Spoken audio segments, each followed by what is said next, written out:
ಇನ್ನು ನೋಡಿ ಎಂಥ ಕೆಟ್ಟ ರಾಜಕೀಯ ನಮ್ಮ ದೇಶದಲ್ಲಿ ಅಂತ.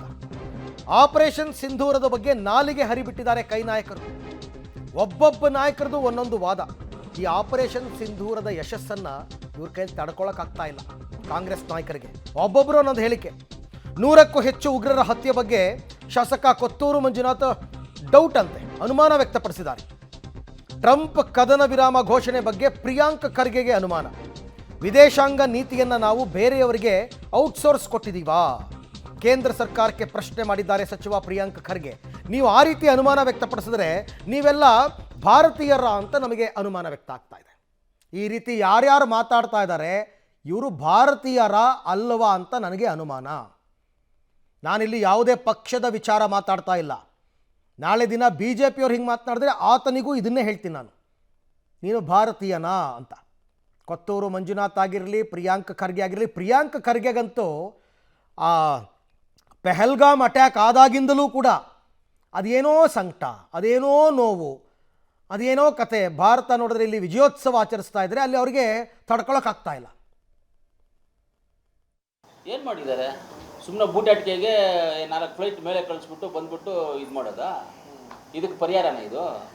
28 ಜನ 27 ಜನ ನಮ್ಮ ಭಾರತೀಯರಿಗೆ ಗಂಡಸರು ಸತ್ತರಲ್ಲ, ಆ ಹೆಣ್ಮಕ್ಳಿಗೆ ಇದೇನಪ್ಪ ಪರಿಹಾರ ಕೊಡೋದು? ಆ ಹೆಣ್ಮಕ್ಳಿಗೆ ಇದೇನೇ ನೀವು ಸಮಾಧಾನ ಮಾಡೋದು? ಆ ಹೆಣ್ಮಕ್ಳಿಗೆ ಇದೇನಾ ನೀವು ಗೌರವ ಕೊಡೋದು? ಏನು ಮಾಡಿಬಿಟ್ಟಿದ್ದೀವಿ? ಅಲ್ಲಿ ಹೊಡೆದ್ಬಿಟ್ವಿ, ಇಲ್ಲಿ ಹೊಡೆದ್ಬಿಟ್ವಿ, ಇಲ್ಲಿ ಹೊಡೆದ್ಬಿಟ್ವಿ.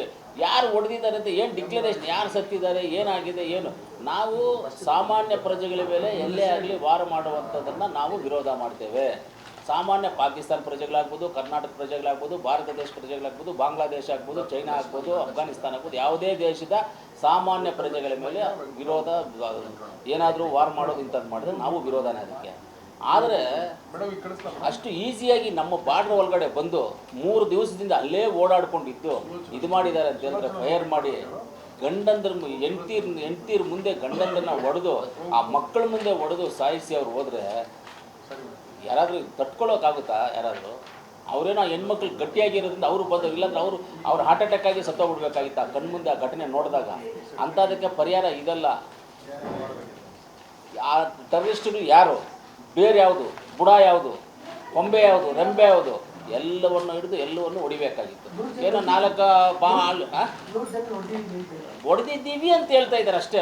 ನನಗೂ ನೋಡಿದ್ದೆ ಟಿ ವಿನಲ್ಲಿ, ನೀವು ಹೇಳಿದ್ದೆ, ನಾನು ನೋಡಿದ್ದೆ, ನನಗೇನು ಬೇರೆಯವ್ರು ಹೇಳಿದ್ದೆಲ್ಲ, ನೀವು ಹೇಳ್ತಾ ಇದ್ದಿದ್ದೆ. ನಿಮ್ಮ ಟಿ ವಿಗಳಲ್ಲೆಲ್ಲ ಬಂದಿದ್ದು ಹೊಡೆದಿದ್ದಾರಂತೆ, ಅಲ್ಲಿ ಇಷ್ಟು ಜನ ಹೋಗಿದ್ದಾರಂತೆ, ಕನ್ಫರ್ಮ್ ಆಗಿ 100 ಜನನ ಹೊಡೆದಿದ್ದಾರೆ ಅಂತ ನೀವು ಯಾರಾದರೂ ಟಿ ವಿಯವ್ರು ಹೇಳಿದ್ರ?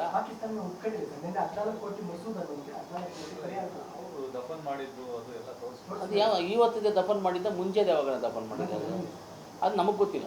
ನಮಗಿಲ್ಲಿ ಸುಟ್ಟರುವಂಥ ಉಗ್ರರು ಯಾರು? ಅವ್ರು 4 ಜನ 5 ಜನ ಬಂದವರು ಎಲ್ಲೋದ್ರು? ನಮ್ಮ ಊರಲ್ಲಿ ಬಂದು ನಮಗೆ ಹೊಡೆದ್ಬಿಟ್ಟು ಅವರು ಎಲ್ಲಿ ತಪ್ಪಿಸ್ಕೊಂಡು ಹೋಗೋಕ್ಕೆ ಅವಕಾಶ ಎಲ್ಲಿದೆ? ಯಾಕೆ ಬೌಂಡ್ರಿನಲ್ಲಿ ನಮ್ಮವ್ರು ಯಾರು ಇಲ್ವಾ? ನಮ್ಮದು ಸೆಕ್ಯೂರಿಟಿ ಇಲ್ವಾ? ಹಂಗಂದರೆ ಸೆಕ್ಯೂರಿಟಿ ವೈಫಲ್ಯವಾಗಿದೆಯಾ? ಇಂಟೆಲಿಜೆನ್ಸ್ ವೈಫಲ್ಯವಾಗಿದೆಯಾ? ನಮ್ಮೂರಲ್ಲಿ ಬಂದು ಹೊಡೆದ್ಬಿಟ್ಟು, ಕೋಲಾರಲ್ಲಿ ಬಂದು ಹೊಡೆದ್ಬಿಟ್ಟು ಹೋಗ್ಬೇಕಂದ್ರೆ ಕೋಲಾರ ದಾಟ್ಕೊಳ್ತಾನೆ ಹೋಗಬೇಕು. ಕೋಲಾರ ಟೌನಲ್ಲಿ ಬಂದು ಹೊಡೆದ್ಬಿಟ್ಟು ಅಂದರೆ ಕೋಲಾರ ದಾಟ್ಕೊಳ್ತಾನೆ ಹೋಗಬೇಕು. ಇವರೆಲ್ಲ ಏನು ಮಾಡ್ತಾಯಿದ್ರು ಅಷ್ಟೊತ್ತಿಗೂ? ಬಾರ್ಡ್ರ್ ಬೇರೆ, ಅದು ಬಾರ್ಡರು. ಎಲ್ಲಿ ಹೋಗ್ತಾ ಇದ್ರು ನಮ್ಮ ಮಿಲಿಟ್ರಿ ಅವ್ರು? ಏನು ಮಾಡ್ತಾಯಿದ್ರು? ಇವರೇ ಏನಾದರೂ ಪ್ಲ್ಯಾನ್ ಮಾಡಿ ಅವ್ರನ್ನ ಒಳಗಡೆ ಕರೆಸಿದ್ರಾ? ಏನಕ್ಕೆ ಹಿಂಗೆ ಆಯ್ತಿದು ಅನ್ನೋದು ಚರ್ಚೆ ಆಗಬೇಕಲ್ಲ. ಯಾವ್ದು ನಿಜ ಯಾವ್ದು ಸುಳ್ಳು ಅಂತ ಗೊತ್ತಾಗಬೇಕು. ಇವಾಗ ನಮ್ಗೆ ಯಾವುದೋ ಗೊತ್ತು. ಕೊತ್ತೂರು ಮಂಜುಗೆ ಕೋಲಾರ ಟು ಬೆಂಗಳೂರು, ಬೆಂಗಳೂರು ಟು ಕೋಲಾರ ಇಷ್ಟು ಮಾತ್ರ ಗೊತ್ತಿರೋದು. ಅಪ್ಪಿತಪ್ಪಿ ಅಕ್ಕಪಕ್ಕದ ಜಿಲ್ಲೆಗೂ ಅವ್ರು ಹೋಗಿಲ್ಲ. ಇನ್ನು ಇವರು ಬಾರ್ಡ್ರ್ ಬಗ್ಗೆ ಮಾತನಾಡ್ತಾರೆ. ಅದು ಬಾರ್ಡ್ರ್ ಆಗಿದ್ದರಿಂದನೇ ಬಂದು ಹೊಡೆದಿರೋದವರು. ಬಾರ್ಡ್ರ್ನಲ್ಲಿ ಬಂದು ಹೊಡೆದು ಮತ್ತೆ ಅವರು ಎಸ್ಕೇಪ್ ಆಗೋದಕ್ಕೆ ಸುಲಭ ಆಗಲಿ ಅಂತಲೇ ಬಂದು ಹೊಡೆದಿರೋದು. ಅವರೇನು ಬೆಂಗಳೂರಿಗೆ ಬಂದು ಹೊಡೆದಿಲ್ಲ. ಬೆಂಗಳೂರಿಗೆ ಬಂದು ಹೊಡೆದು ವಾಪಸ್ ಹೋಗಬೇಕಾದ್ರೆ ಬೇಕಾದ್ರೆ ತಪ್ಪಿಸ್ಕೊಂಡಿದ್ರೆ ಅದು ಬೇರೆ ಮಾತು. ವಿಚಾರಗಳೇ ಗೊತ್ತಿಲ್ಲ.